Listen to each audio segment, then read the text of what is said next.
So I think we might go ahead and get started. Good morning, everyone. This is the CCS Executive Committee of July 12th, 2023. And I will officially call the meeting to order at 10:02 a.m. Thank you, everyone, for joining us. Could I get a roll call?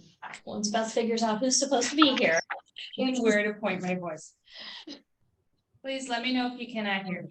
Bertucci, Present. Filter, Present. Dombrowski, Yes. Dorfman, No. Felix. We can't Saw your hear lips you, move. Becky. We see your lips move, but we're not hearing you. There we go. There we go. Thank you. Okay. Rosenthal, Smith. Here. Also present, we have Steve Litko from Lauterbach and Amen, and for CCS, we have Rebecca Malinowski, Deborah Bushmeyer, and Beth Stoneford. Okay. Do I have any additions to the agenda? Hearing none, the agenda is adopted as presented. Do we have any public comment? Okay, also hearing none, I will move on to executive committee orientation. So Deborah sent an orientation document to all of us yesterday afternoon. I'm trying to pull that up so I can look at that. And what we want to do today is just we gave everybody a chance to go over it. We're not going to go through it line by line. We just want to ask if there are any questions. We do have, as Beth said, Steve Litko from Lauterbach and Amen with us, and he's here to answer any questions we might have about our financial responsibilities. So if anybody has any questions about that, let's start there.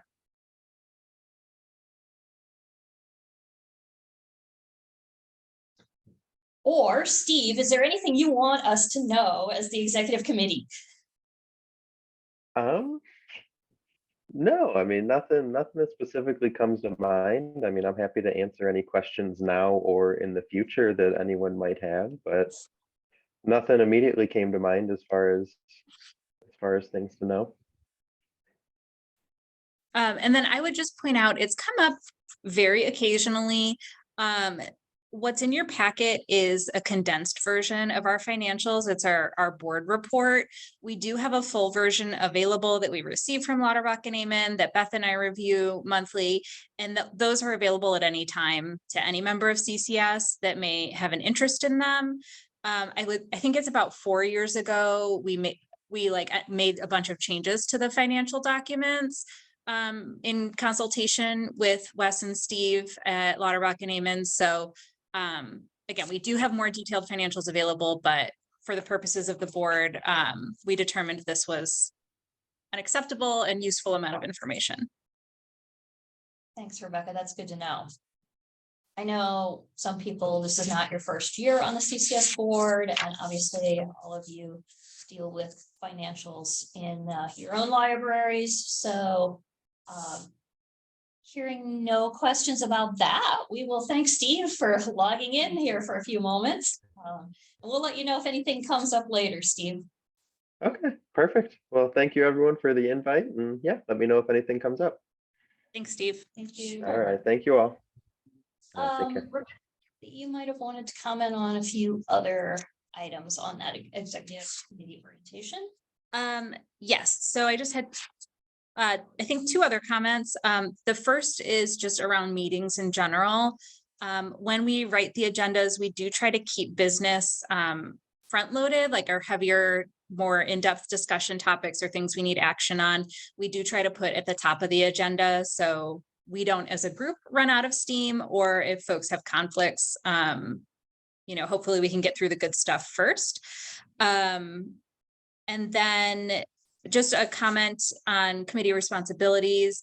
One of the bullets is approve expenditures of budgeted items and non-budgeted items as specified in fiscal accountability policy. So approving expenditures for budgeted items, that's just going to be our bills for payment. And then non-budgeted items over $5,000 will come as itemized things for the committee to discuss and approve as we have later on our agenda today, which again, I think is very similar to most of your libraries, although I know those spending limits do vary from organization to organization. And that's what I have, and I'm happy to answer any other questions if there are any. I just had a question, Rebecca. Where is a copy of the fiscal accountability policy available? Yes, so on the last page of that document, we link to the full policies doc. It's in there. It's kind of a beast of a document, but fiscal accountability is linked from the table of contents. Okay, got it. Thank you. Mhm. That's a good question, Monica. Anybody else?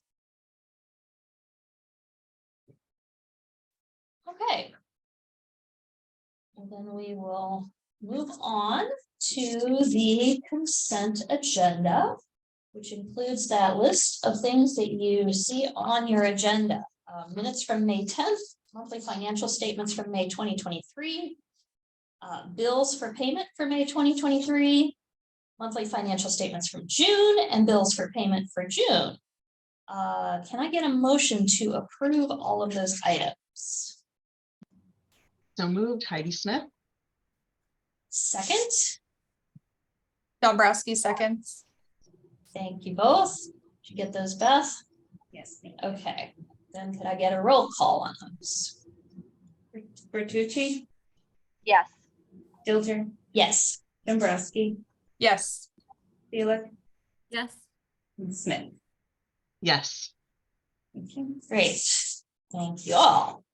Okay, now we move on to the meat of the agenda, the business. So we have some innovative updates in your packet, starting on page 19.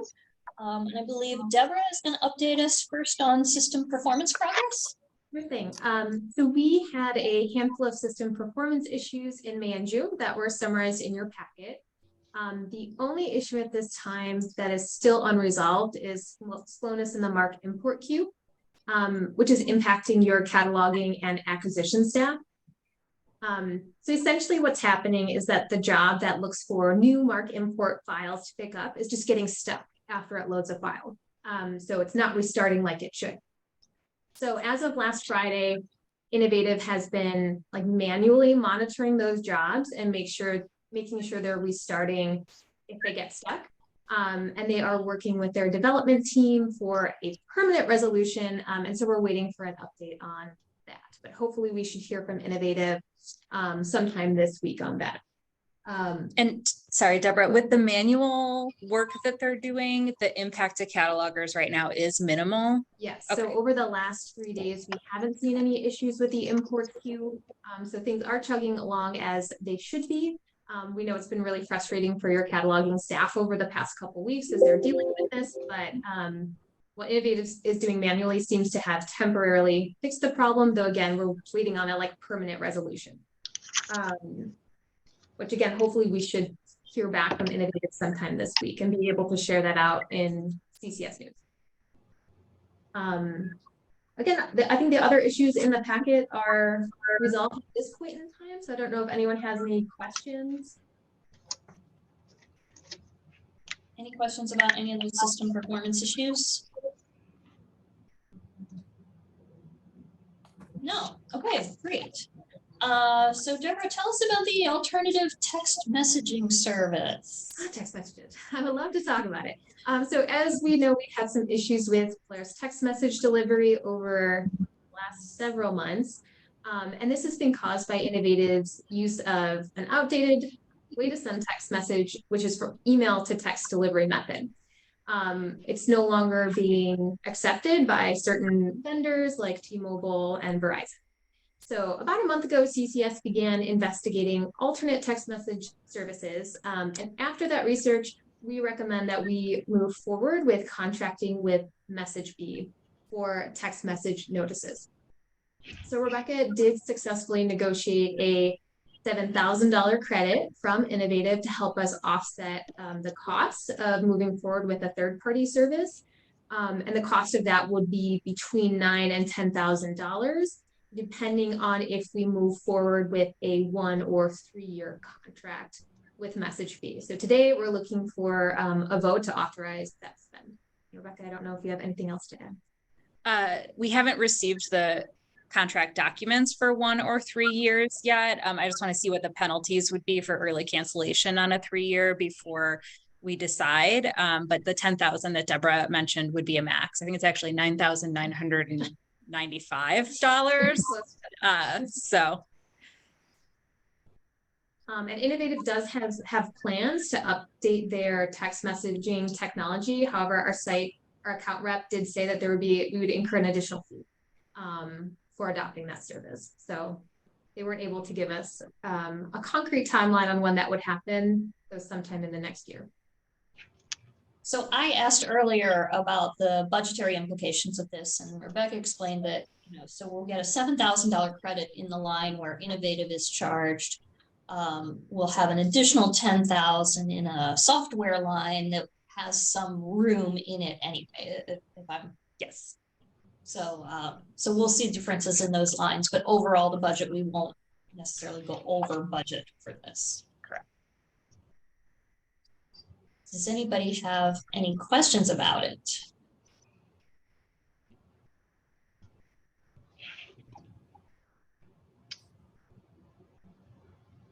Do any other ahead. other consortiums use this service? Do any other library systems use MessageBee?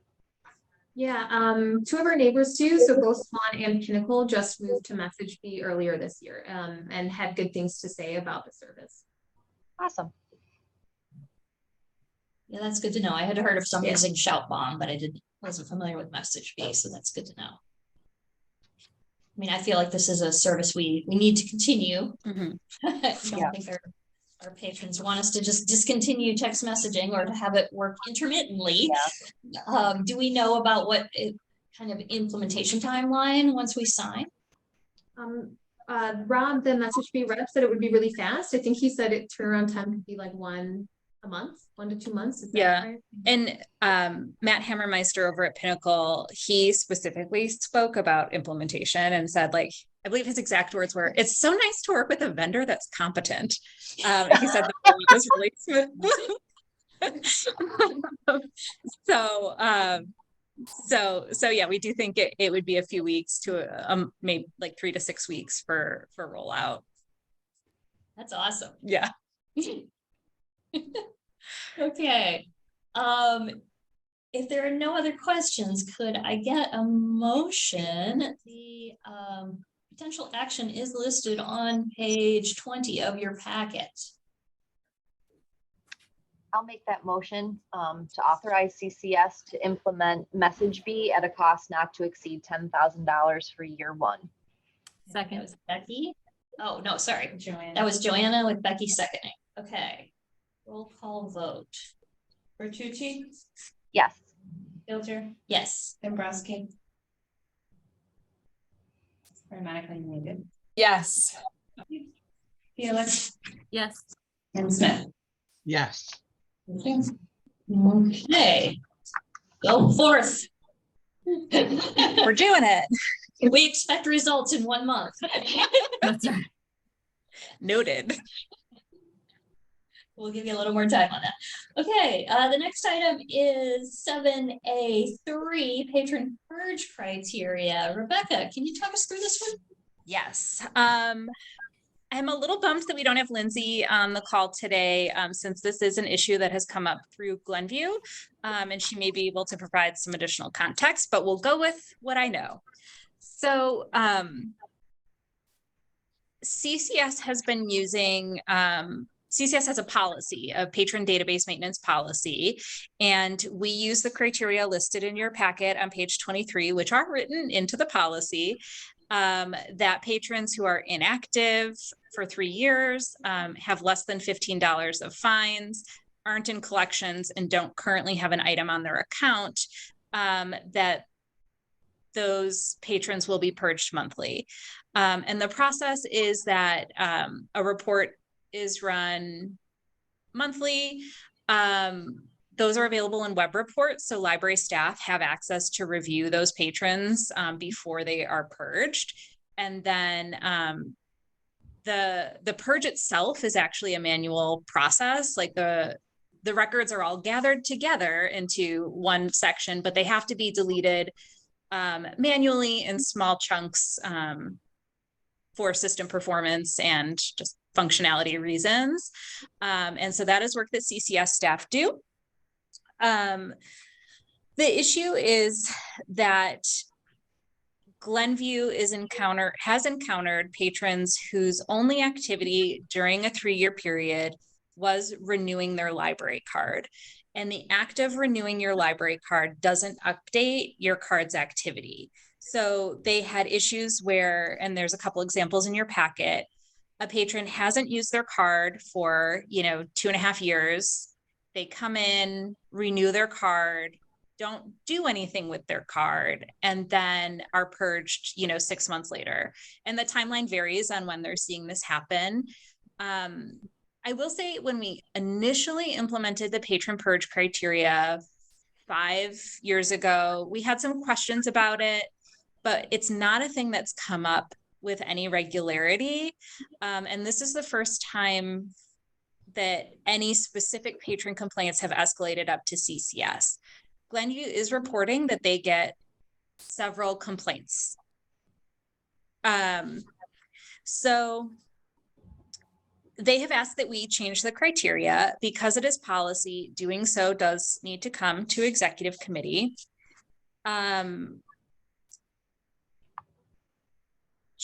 We can't change the criteria for everybody. We can't just say, okay, let's add expiration date in, because we have 11 libraries that have either non-expiring cards or a really long expiration period. So essentially their patrons would never be purged. Libraries that work with the National Change of Address database, for example, some of them update patron expiration dates when those addresses are confirmed. So like, even though they have expiration dates, they keep kind of bumping out. So in general, CCS, we're like, oh, we want things to be standardized. As far as support goes, moving to non-standard criteria would make support a little bit more challenging for CCS, but I would say that's not like the blocker here. What it comes down to for CCS is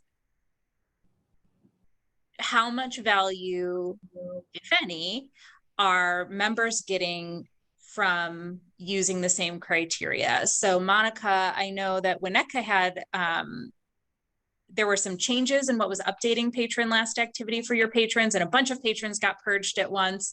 And your manager, I think, requested comp data. Essentially, they wanted to know, like, okay, what percentage of our patrons are active versus other libraries?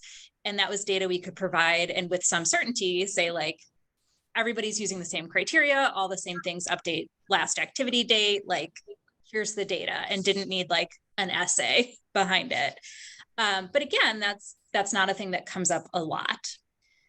So, we can change the criteria to allow libraries to opt in to use the expiration date. It makes the criteria a little bit more complicated, introduces some opportunity for error, but would resolve potentially the patron complaints with Glenview while maintaining the service for the libraries that don't want to offer or that don't want to expire their cards.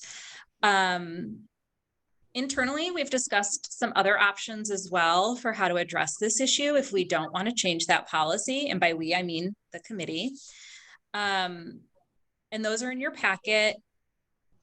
I'd say like none of them are a slam dunk.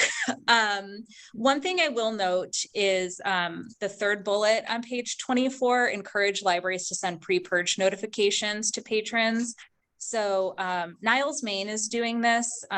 You can get the list of patrons that are going to be purged the next month from web reports. And so they're sending them some sort of email notice, phone call, postcard. I'm not entirely sure how they're communicating with them to say, like, hey, if you don't use your card, it's going to go away. And patrons can do a simple task at home, like logging into like all they have to do is log into PowerPack with their library card number and their PIN. They don't have to place a hold. They don't have to check anything out. That updates their last activity and they're removed from eligibility to purge. But that requires both library staff time and patron action to be successful. So again, like what we're looking for from executive committee is either an action saying, go update that policy and allow libraries to opt in to use expiration date, or guidance saying, we're not ready to update that policy. We want some additional information on one of these other options, work something else out with Glenview or something else. I have a question. Mhm. Is it possible for us to make the system count a card renewal as an activity? Not natively. So Polaris doesn't distinguish between any staff modification to the library card account. So whether it's renewing the library card or like, you know, changing the spelling of someone's last name, those are logged as just like a staff modification to the patron's registration, and they don't update last activity date. We can't make it update last activity date.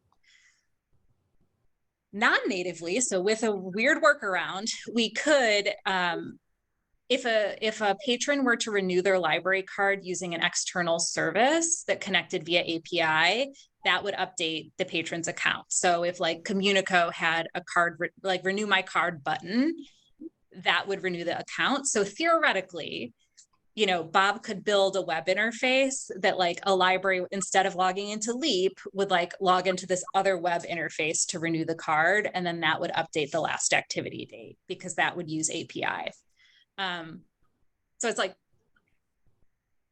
we can make it do it, but the software won't do it itself, if that makes sense. Got it. Yeah, because one of the issues for me is that we have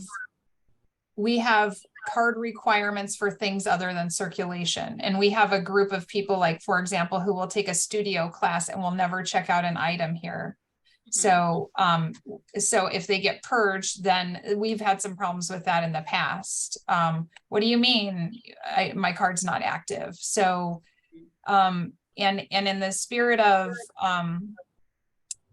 finding new ways to measure library usage through other types of data points, I would love for us to find some way to make this happen, because I definitely kind of agree with Lindsay on where she's going on her thought process because of situations at my library as well. Sorry, Joanna, I didn't mean to cut you off. No, that's okay.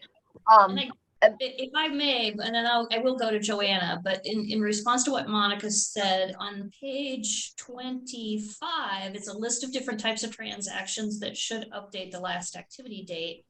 I know, Rebecca, you said like sometimes meeting room reservations, anything that's like checking the card via SIP. So would signing up for a class update the last activity date?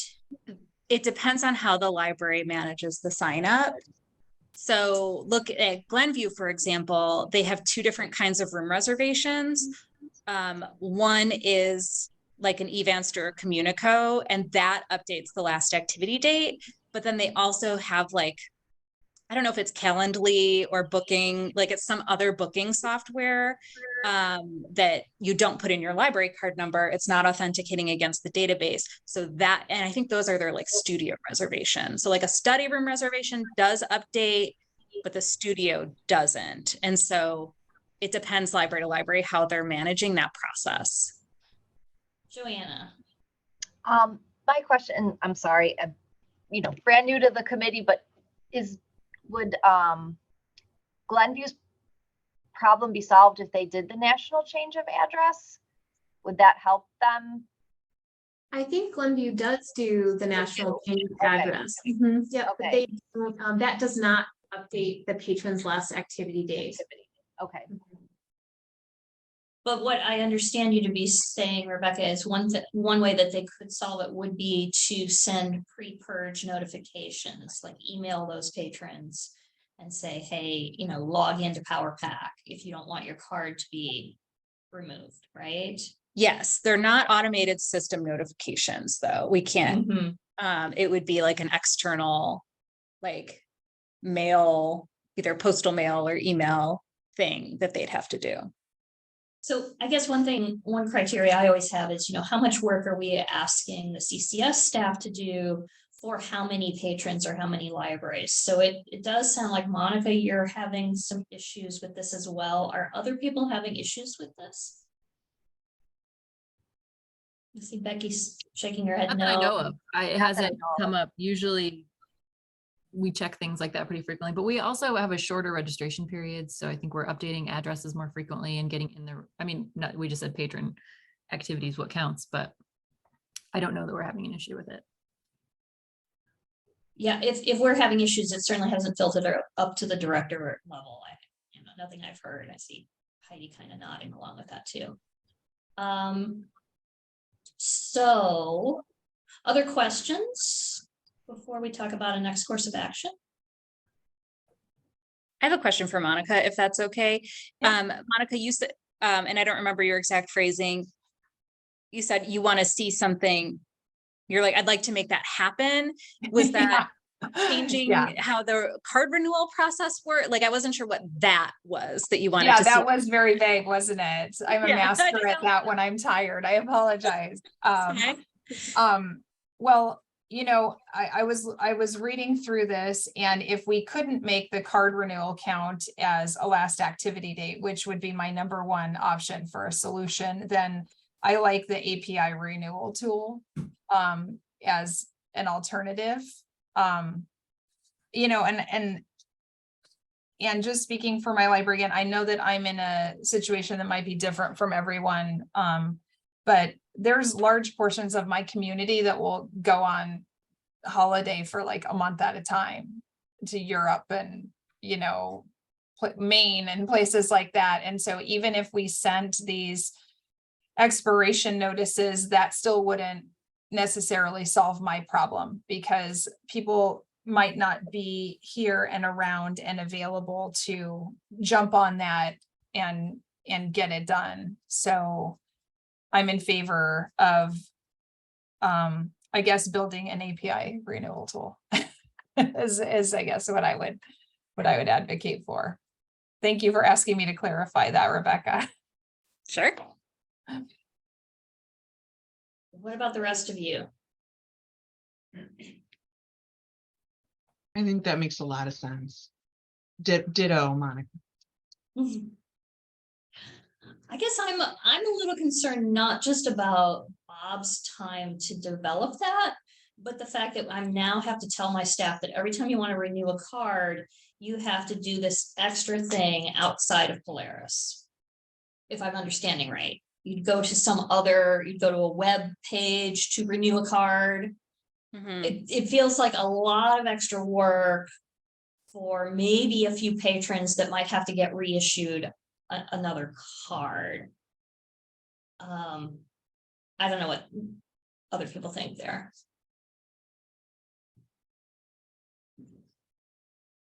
I mean, we haven't like sketched out what everything would look like. But I would imagine, I mean, they would type the card number or like scan the card number into a website.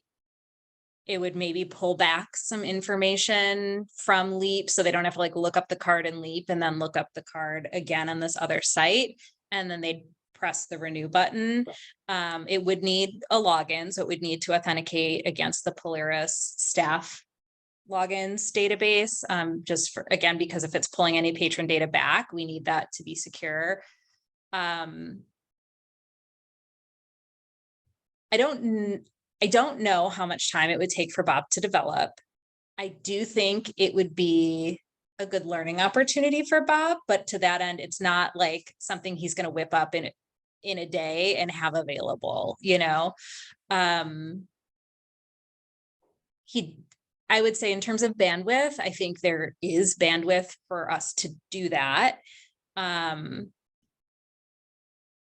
Again, is it the most efficient solution for library staff? Like, probably not, but if it's, you know, if adding the expiration date in doesn't actually address when people, right, we can add that to the criteria tomorrow. And then, you know, these patrons at Glenview or whoever else wants to opt in are going to stop getting purged.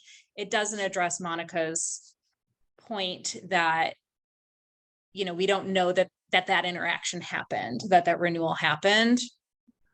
Bob can and has, as part of this process, approximated when cards were renewed. We do these like snapshots of the patron database and look for when the registration changed. Like, you know, he's got some systems in place that we can like see, like, okay, this registration was modified on this date and now the expiration date is 3 years from that date. Like, probably that's when the card was renewed. So we could report that without changing this like last activity date component, if we're not already. I assume we are in the monthly circ. Yeah, so it's a weird issue. It's a weird issue. It's hard to grapple with. So Yeah. if Bob developed this API, is this something that libraries could choose? So if my library says, hey, we're not having this expiration date Yes. issue, we just want to renew things the regular way, but then Monica says, I want my staff to do this through this extra API, they could. Yeah, we wouldn't take away the opportunity to renew within Leap. You could still renew cards in that same process. It sounds like there's not like a slam dunk amongst the committee of like what our next step should be. I'm feeling like we need more libraries to weigh in. Joanna? I was gonna say, is it worth just putting out like a survey or something to see, you know, who's having these issues? Because, you know, I'm in the same boat as Jeannie. Like, if there is an issue with this, you know, we have a same population. We have a makerspace, we have a media lab. There's probably people who are just using those services. So is it worth just putting out a poll or something to see like who's experiencing these issues? And then, you know, going back to say, is this something that we work with those 2 or 3 libraries on a solution versus the whole, you know, the API tool, which many of us may not need. Just a thought. Yeah, why don't we ask Mieko to check in with the CERC group as a starting point, and we can maybe get some info from CERC before governing board. And so that way, if we need to like confirm things at governing, like next month is governing board, we'll have all the libraries with us. I can talk with Bob a little bit more about time estimates on like what it would take to make a tool. Because that, right, if he's like, oh, it actually would be one afternoon and then I'd be done, like, or it would be 3 weeks of work time. That would be, it sounds like helpful context. And then I think Lindsay's out for like a solid week, maybe based on her out of office, but I'll follow up with her when she's back in, just to say like, we've talked about it and the committee didn't have a strong push to like, let's get this done. So or to solve the problem in a specific way. Yes, yes. I think the committee recognizes that some libraries are having a problem. We're not sure on what is the solution we'd like to go with. Okay. And to that end, I'd like for us to talk for a moment about the policy change that's suggested at the bottom of page 24, because I don't think we really did. The other option would be that libraries could opt in to look at expiration date during the purge. So those libraries that are having this issue would just say to CCS, please also include expiration as part of the criteria.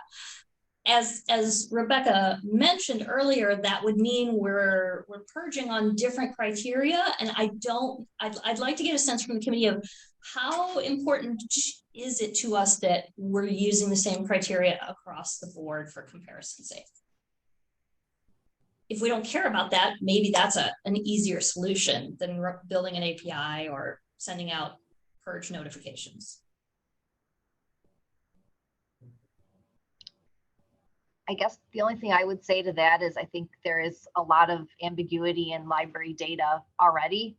Look, comparing IPLAR reports, like we know, we're not getting apples to apples comparisons, already. And I think if we make a change and it's dramatic and, why are my cardholder, if we're purging at 3 years and my cardholder number, which unfortunately is declining, and Palatine's goes to 6 years and now your number is in, what's Palatine doing that Park Ridge isn't? So I feel like for comparison's sake, we're already a little in a deficiency just with how IPLAR is and our fiscal years don't align and the pandemic. So this is just top of, just coming right off the top of my head, but I would lean more towards consistency just because so many of our boards like data, and to have comparisons be as, accurate as possible. We know they'll never be perfect. Just my thoughts. I think it's fine if because it's an opt-in, we're modifying a policy to say you can opt in if you want. So I like having that written somewhere, so that new members could orient, or we have things to refer to Joanna's point.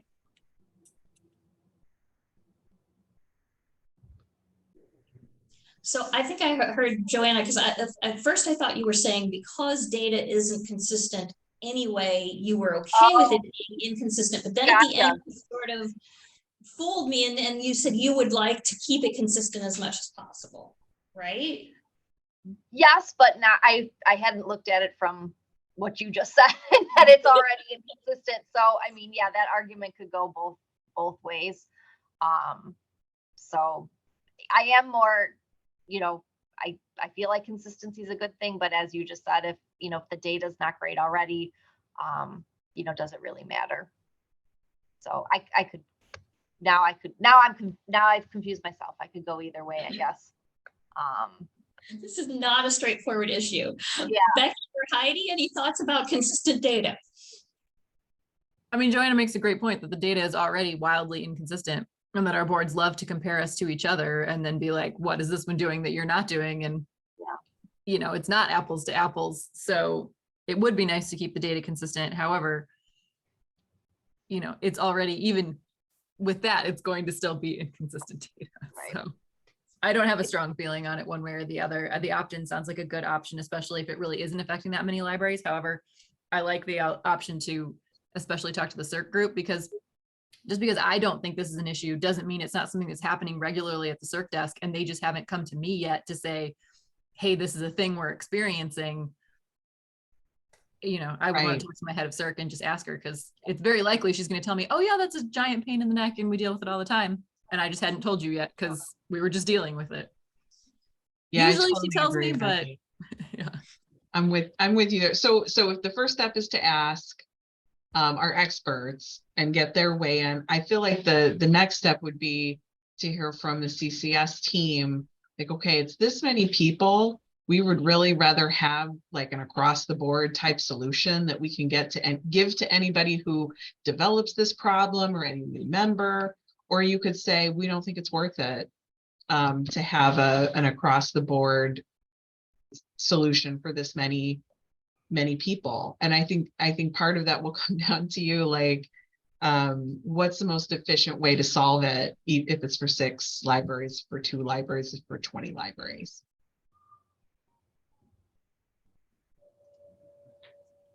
Okay, does that give you guys some direction?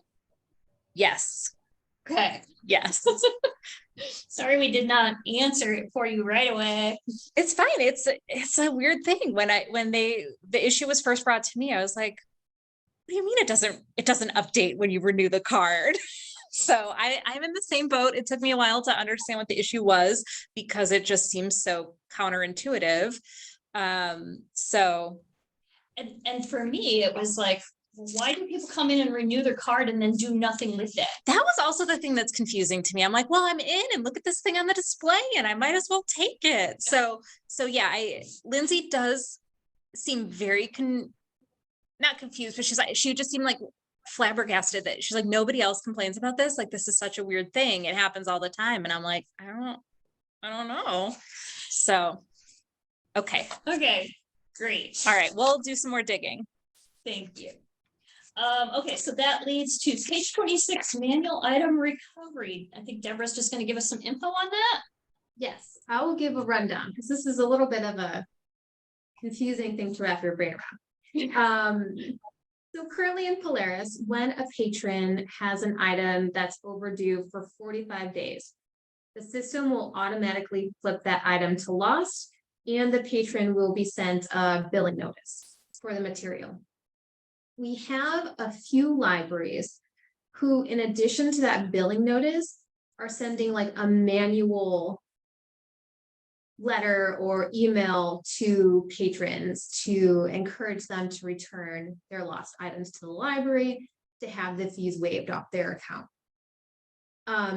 So this sort of like manual process of contacting patrons has led to just some confusion amongst our libraries, because the few libraries that are doing it have been doing it in different ways. And so it's confused some patrons, it's confused some staff at other libraries.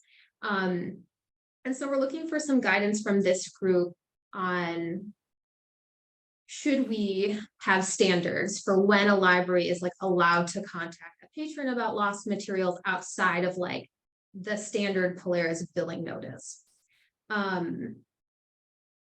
So we have, again, I think 3 libraries who are sending this, what we're calling manual item recovery letter or notice to patrons. We have a library who's contacting all the patrons who checked out materials at their library. So if a patron, let's say, checked out at Palatine, loses an item, Palatine then kind of sends a letter to them to say, hey, bring your stuff back to the library so that we can waive your fees. We have another library who is contacting their patrons about items that they've lost. And we did have another library who was contacting patrons who checked out their items and lost their library's items. So it's like kind of everyone doing a little bit something different, which led to some confusing patron interactions who were like, hey, this library contacted me to bring this back to you. But then the library's like, well, no, that wasn't us. That was this library. You got to go to that library to give them back the thing. So it just led to a lot of confusion. So any questions kind of on the process or what some of these libraries are doing? I can answer it as best as I can. And do I understand that the libraries that are doing this often do not have unique or some sort of recovery service, and that's why they're doing it? Or I think that's correct. Yes, there's one exception, I think, to that. But the library is not actively submitting patrons now. So yes, it's sort of like a unique management alternate service where the library staff are contacting the patrons instead of unique. Instead of paying unique. Okay. Mm-hmm. Any other questions? That was a good one.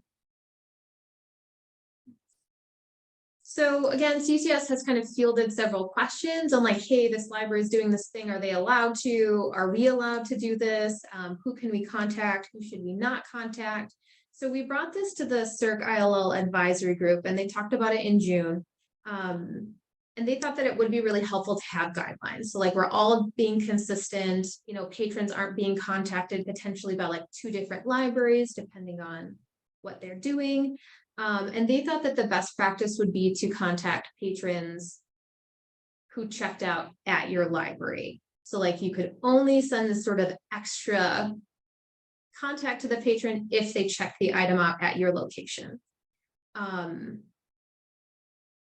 So we're bringing this to you to see like, is this something worth pursuing? Should we put together guidelines that we require libraries to follow if they were to move forward or were interested in sending this additional contact?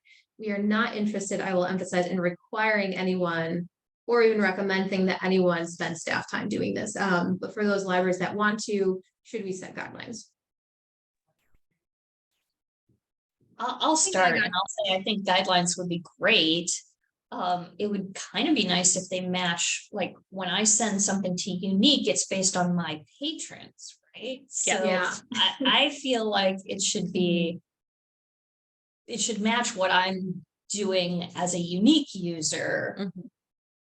But I don't know what the rest of you think. It should be about my patrons, not about where the item was checked out or who owns the item. Sorry, I got completely lost in that because it sounds like they're doing different things. Like each of the libraries that they're reaching out are Yeah, doing some And slightly that's why it's different. confusing. You did not get lost. That Oh, is okay. exactly what is happening. I'm like trying to follow my choo-choo. Definitely went. Yeah, it's very hard to process. Yeah. That's why we're thinking guidelines. Yeah. Of who you Right, can sure. contact. Yeah. Well, because when you said something like if someone had checked something out at Palatine and then Palatine's calling my patron and saying you have to go to Palatine to return it, that's where I got lost. Was the whose library are we returning something to, or did they check it out at Crystal Lake and now they have to go to somewhere else to return? Yeah, that's where I got. Which confused. also is not even true. They can return it anywhere. Right, exactly. That's where I got lost. I was like, couldn't they So, still yeah, just there's- bring it where they? Okay. Yeah. Yes. Do you see Joanna? Yeah, oh, sorry, Joanna, thank you. Sorry. I came from a Swan library and I don't know if it was a policy or just best practice. We only contacted our patrons. If we had an issue with like an item on our list that was, long overdue, the CERC manager or someone would reach out to that and say, hey, can you nudge this person along? Or if there was an issue, but we never contacted other libraries' patrons. I just think that's, it gets muddy because then again, it's like, who are you? Where are you calling me from? If we should stay with their home library, just be my opinion.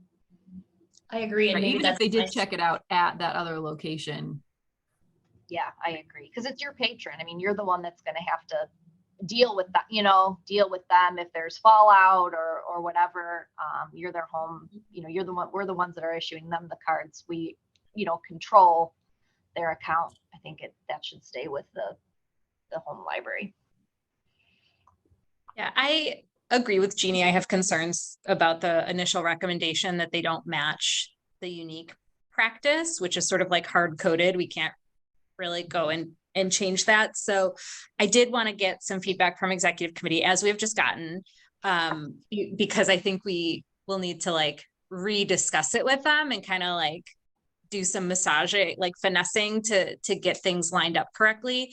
And I didn't want, again, to waste folks' time if then executive committee was like, who cares? Let them do whatever they want, which I didn't think would be the outcome.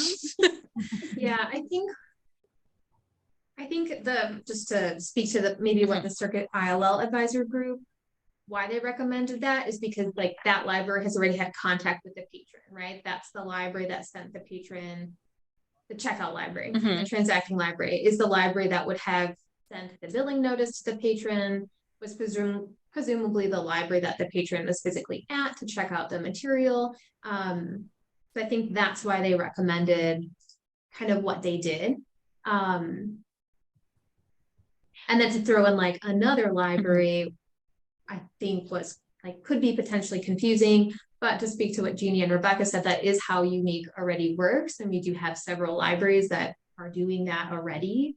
And it might be helpful to be consistent. And I do think it's, going back to the example, I'll give another example. So like if a Palatine patron requests something on hold from Crystal Lake, they don't necessarily know that it came from Crystal Lake. They don't pay attention to what it says on the barcode, right? So then to have Crystal Lake contact them, I think could be confusing. Yeah, and that is what one library was doing and what was confusing. For then the item or the library, the patron's library. Item patron is very confusing. Right, because then presumably the patron's going to call their library and say, hey, this other library is calling me about this item that, Right. That's super complicated. I really like what Joanna said about just take care of, contact your own patrons. Worry about your own patrons. Yeah. That's Okay. not my library that's doing this. Yeah. I don't even know. But we're generally agreeing the guidelines are good. Yeah. And it should be based around the patron's home library. Okay, We will work on that. great. It seems like we Okay. could contact each other if there was a big issue, you know? Right. If you really wanted an item back, Yeah. call the library and ask them to reach out to their patron or something. Yeah. Maybe that's an option as part of the guidelines. We'll dig in. Yeah, okay. Okay, so looking at our time, Rebecca gave a report on page 28 about new and potential members. Any questions about those? I would just note, it looks like the Waukegan vote will be in August, not in July, but still looking positive. Great. And would they then join at the same time as Mount Prospect? Is that the goal? Yes, to be on that same timeline. Great. Okay. And then on page 29, we have a report about the office move. We are all, in case you haven't figured it out, all in the same room in the new office. It's very exciting. Any questions about that? We are finishing up paying the bills from the old location and getting new bills from new new electricity, but it's all going to be smoothed out here in a couple months. So, okay. So we will move on to reports. For the president's report, I would first like to, because I don't think we did this before, thank Heidi Smith for her year as president. Okay. And so we want to talk about what's on the agenda at the August governing board meeting. Rebecca, I think you had a few things on that. Yes, so page 30 of your packet has a super brief piece of information based on the Long Range Planning Committee's recommendations for projects for next year. So those will go to governing board in August. One of those relates to considering Find More Illinois membership. And so Deborah will give a brief introduction into the research she's already done about that, and then what remains to be answered to help governing board make a decision about if that's a good idea for us or not. We're also going to be working on moving to ACH payments. So we may or may not have some requests just to review at governing board for sending and receiving ACH from you, like from all of you, for payments and rebates and things like that, but we may not have that ready yet. And it sounds like possibly patron purge criteria may end up on the agenda. Yes. Is there anything else you would like to see on the August governing board agenda?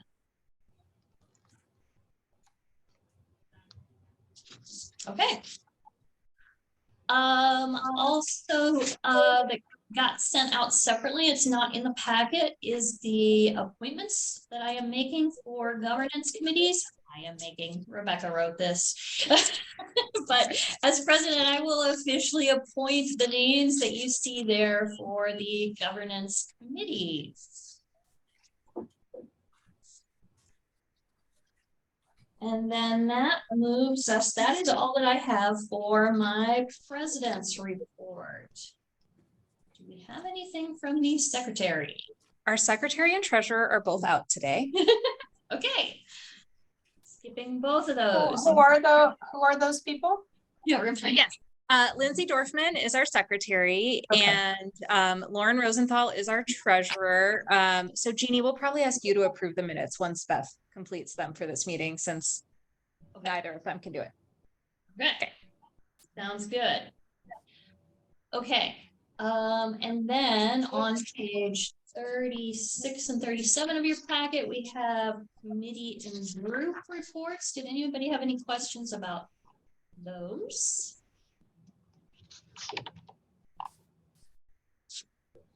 Okay, hearing none, let's move on to the executive director's report. Rebecca. My report is in the packet. I'm happy to take questions on anything in there or anything CCS related that's not in there.